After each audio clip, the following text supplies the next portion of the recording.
మరి ఏమని జరగాలని చెప్తే ఏం చేశారు మరి చెప్తున్నా వాడిని గేర్ ఎన్ని కుట్లేరు అట్లా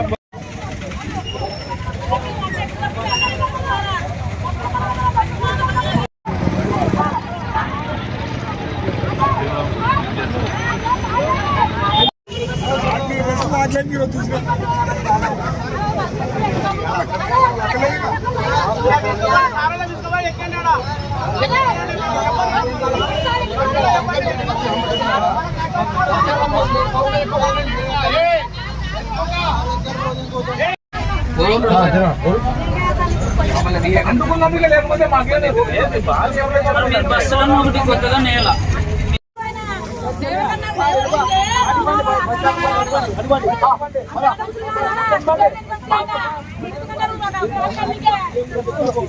కెపాసిటీ 50 కెపాసిటీ బస్సు ఉంది. బస్సు కెపాసిటీ 50 అయితే 130 మంది ఎక్కితే పోయి ఇంజన్ దాని మీద పోయి అంటుకునే ప్రమాదాలు వస్తాయి. అందుకే వాళ్ళు మేము చెప్తే వినడం లేదు. దానికని పోలీసు వాళ్ళ సహకారం తీసుకొని మిగతా సీటింగ్ కెపాసిటీ వరకు మాత్రం తీసుకోవడం. ఏం జరిగింది ఇంతకు? ఎక్కడికి పోతుంది బస్సు? ఏం జరిగింది అసలు? ఇప్పుడు ఏమంటున్నారు ప్యాసింజర్లు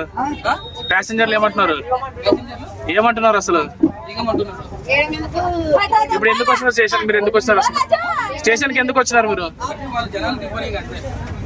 ఏమన్నారు పోలీసు? ఎక్కడికి?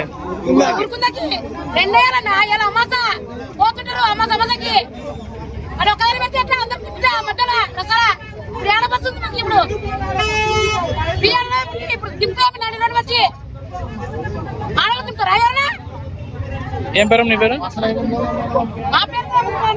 ఒక నిమిషం చెప్పు. ఇప్పుడు ఎప్పుడు? ప్రతి అమావాస్యకి యమగనూరు నుంచి ఉరుకుందకి పోతున్నారు. ప్రతి అమావాస్య 9:30 వరకు ఇదే జనాభా ఉంటారు. వాళ్ళు పట్టుకొని పోతున్నారు బస్సుల్ని, కానీ ఎటువంటి సేఫ్టీ లేదు. మరి బస్సు వీళ్ళు యాజమాన్యం ఏం చేస్తుంది అర్థం కావట్లేదు. కానీ ప్రతి ఒక్కరికి న్యాయం చేసేదాకా ప్రతి నెక్స్ట్ అమావాస్య నుంచి మీరు ఈ యొక్క సమస్యని పరిష్కరించాలని మేము కోరుతున్నాం.